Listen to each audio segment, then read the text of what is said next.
Hello students, आज हम बात करने वाले हैं सरफेस टेंशन की, जिसके कारण हम यहाँ पर एक लिक्विड से दूसरे लिक्विड का सरफेस टेंशन मेजर करते हैं। जैसे हम बात कर रहे हैं to determine the relative surface tension of a liquid with relative to the water. तो ये सरफेस टेंशन होता क्या है? सरफेस टेंशन जैसे कि हमारे पास ये एक लिक्विड है, ये लिक्विड मॉलिक्यूल है।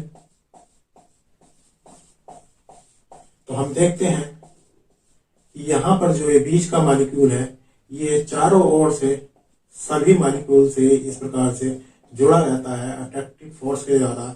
जो सब इसको चारों ओर से जब इसको अट्रैक्ट करते हैं तो ये टोटली रूप से अपने आप को बैलेंस कर लेता है। अर्थात यहाँ पर जो पर्टिकुलर फोर्स होता है, इस पर अट्रैक्टिव फोर्स होता है, वो जीरो हो जाता है, न्यूट्रल हो जाता है, क्योंकि चारों ओर से बराबर फोर्स होता है। बट यहाँ पर आप देख रहे हैं सरफेस की ओर जो लिक्विड है, वो सरफेस की ओर जो लिक्विड है उनको अंदर की ओर के जो मॉलिक्यूल है वो उनको अपनी ओर अट्रैक्ट कर रहे हैं, लेकिन वो किसी भी तरीके से और किसी को अट्रैक्ट नहीं कर रहे। कोई दूसरी ओर से आउटवर्ड साइड से यहाँ कोई भी फोर्स उनके ऊपर एक्सर्ट नहीं हो रहा, जिसके कारण इस सरफेस पर रहने वाले मॉलिक्यूल पर जो फोर्स लगता है वो डिफरेंट होता है, वो फोर्स बैलेंस नहीं होता है। और ये सरफेस के मॉलिक्यूल अपने आप को बैलेंस करने की कोशिश करते हैं, और वो इसी प्रकार से बैलेंस करते हैं जैसे नंबर और कोई ड्रॉप्स हो तो ड्रॉप भी अपने आप को ड्रॉप की शेप में वो बाहरी सरफेस के कारण ही अपने आप को एक पर्टिकुलर साइज में स्ट्रेन को कम करने के लिए एक रूप धारण कर लेती है, जो ड्रॉप का साइज होता है। तो यहाँ पर इसी फोर्स को, जो स्ट्रेन यहाँ पर महसूस हो रही है सरफेस के मॉलिक्यूल पर, अंदर के मॉलिक्यूल के कारण, उसी स्ट्रेन के कारण ही यहाँ पर लगने वाला फोर्स सरफेस टेंशन कहलाता है। अर्थात आप कह सकते हैं, इसे डिफाइन किया जा सकता है कि the surface tension may be defined as the force in dynes acting at right angle to the surface of a liquid along 1 centimeter length of the surface. Its unit is dyne per centimeter or the Newton per meter. Now, the principle of the surface tension will be discussed later. उससे पहले ये हम आपको बताएं, ये एक जो instrument है, एपरेटस है, दिस इज कॉल्ड एज स्टेगनोमीटर। इसी के द्वारा हम सरफेस टेंशन का मेजरमेंट करते हैं। इसमें यहां देखिए, ये एक बल्ब होता है, बल्ब के ऊपर यहां तक भी मार्क बने होते हैं और नीचे भी मार्क बने होते हैं, और यहाँ पर एक होल होता है। यहां से यहां तक इसमें एक कैपिलरी होती है। इस कैपिलरी का ये रोल है कि यहाँ से जब हम इसको फ्री छोड़ते हैं तो यहाँ जो लिक्विड होता है वो नीचे से लिक्विड बहता नहीं है, बल्कि वो ड्रॉप्स बन बन कर निकलता है। वो उसका इतना छोटा साइज होता है कैपिलरी का कि वो ड्रॉप्स के रूप में ही निकलता है और बहता नहीं है। और अगर वो ड्रॉप्स के रूप में नहीं, प्रॉपरली ड्रॉप्स के रूप में बन रहा है, तो हमें इसका प्रेशर कंट्रोल करते हुए इसको इस प्रकार से अरेंज करना होता है ताकि यहां से जो लिक्विड निकले वो प्रॉपर ड्रॉप की शेप में ही निकले। इसके बाद अब हम इसके प्रोसीजर की बात करेंगे, प्रिंसिपल की बात करेंगे, जो आगे इस प्रकार होगा। Now we have to determine the relative surface tension of a liquid with respect to water at room temperature with the help of stalagmometer. अगर हम बात करें प्रिंसिपल और थ्योरी की, तो जैसे कि हम लोग पहले डिस्कस कर चुके हैं कि जो सरफेस टेंशन होता है वो सरफेस पर लगने वाला फोर्स है जो मॉलिक्यूल को अपनी ओर अट्रैक्ट करके रखता है। According to which the measurement of surface tension of a liquid is based on the fact that drop of liquid at the lower end of the capillary falls down when weight of drop becomes just equal to the surface tension. You can see this is स्टेगनोमीटर। हम लोग पहले देख चुके हैं। इसमें जो ये capillary है, यहाँ से जो नंबर ऑफ ड्रॉप्स गिर रही हैं, उसी हम नंबर ऑफ ड्रॉप्स की बात कर रहे हैं। यहाँ पर जो ड्रॉप्स है, drops of liquid at the lower and, यहीं से इसको लोअर एंड बोल रहे हैं, of the capillary falls down when the weight of drop, जो ड्रॉप बन रही है उसका जो वेट है जब उसके सरफेस टेंशन के इक्वल हो जाता है तब become just equal to the surface tension. जब हमारा ड्रॉप का वेट उसकी सरफेस टेंशन के जस्ट इक्वल हो जाता है तब उस कंडीशन में first point, the force of gravity weight of drop to pull the drop downward. उस समय जो फोर्स ऑफ ग्रेविटी होती है, जो ड्रॉप का वेट होता है, वो उस ड्रॉप को नीचे की ओर खींचता है। जब नीचे की ओर खींचता है that is V D G, where V is the volume of drop. This is the volume of drop. D is the density of that. And G is the acceleration in the gravity.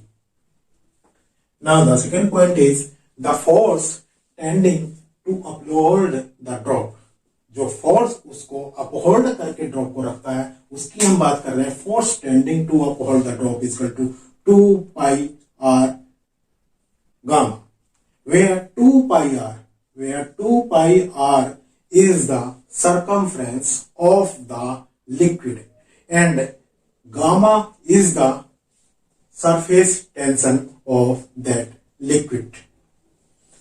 हम बात कर रहे हैं कि जब हमारी drop का wait और उसका सरफेस टेंशन इक्वल हो जाता है, वो पोजीशन इक्विलिब्रियम होती है। तो at equilibrium when the two forces are balanced 2 pi R gamma equal to V D G, ये दोनों इक्वल हो जाएंगे।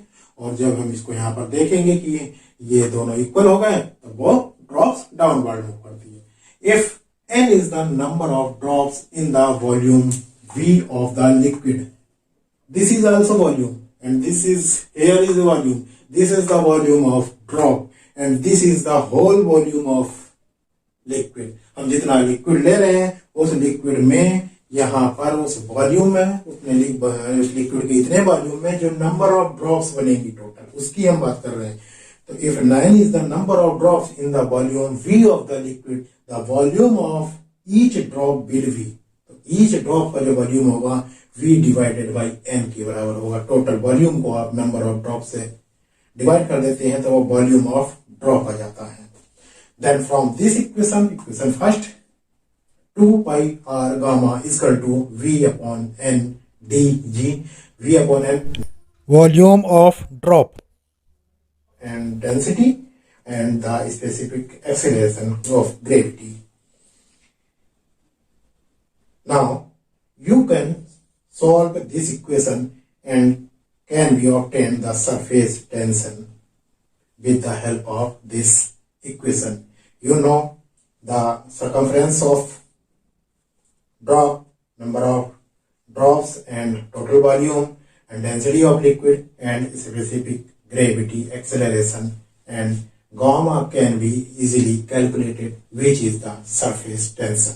And this is the principle and practically the method of this practical is in the following way. ये हमारे पास स्टेगनोमीटर है। हम इस स्टेगनोमीटर में ऐसे शक करके यहाँ तक आप देख रहे हैं यहाँ पर मार्क बना हुआ है। इस मार्क में जहां तक ये मार्क बना हुआ है यहां तक लिक्विड को शक कर लेते हैं। जब शक करने पर ऊपर होता है तो उसको बैलेंस करके छोड़कर उसको यहां पर सेट कर लेते हैं। जब उसको सेट कर लेते हैं तो फिर यहां से इसमें जब एयर पास होती है छोड़ते हैं तो नंबर ऑफ ड्रॉप्स यहां पर निकलनी शुरू हो जाती है। हम ये ध्यान रखते हैं यहाँ से एयर को इस तरह से कंप्रेस करके रखते हैं ये रबर ट्यूब वगैरह लगा के, ताकि यहाँ से जो हमारा लिक्विड गिर रहा है वो ड्रॉप की फॉर्म में गिरे और ड्रॉप भी प्रॉपर ड्रॉप बननी आवश्यक है। नंबर ऑफ ड्रॉप्स का हम ध्यान रखें, 30-35 ड्रॉप पर मिनट से अधिक नहीं होनी चाहिए ताकि वो सही से अपनी फॉर्म में ड्रॉप बनने के बाद ही नीचे ड्रॉप हो। इस तरह से हम यहाँ तक जब लिक्विड भर लेते हैं तो लिक्विड भरने के बाद इसकी नंबर ऑफ ड्रॉप्स काउंट करते हैं।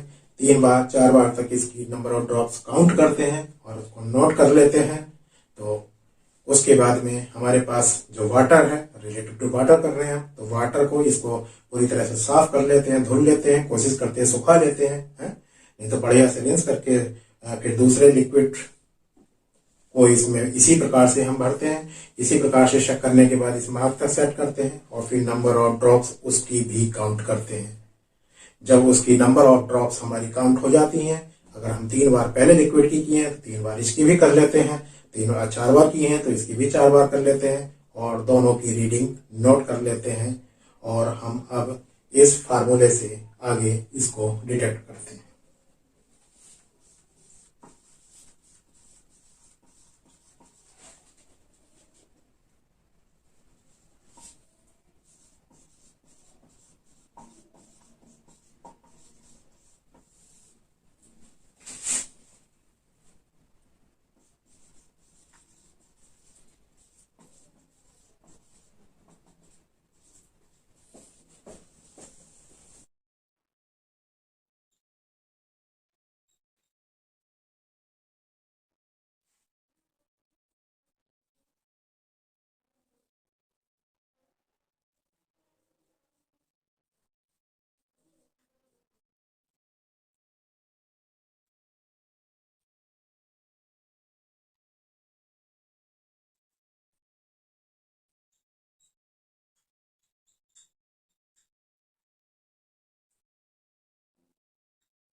इस तरीके से इसकी नंबर ऑफ ड्रॉप्स कैलकुलेट करने के बाद हम ये ऑब्जर्वेशन में टेबल बना लेते हैं।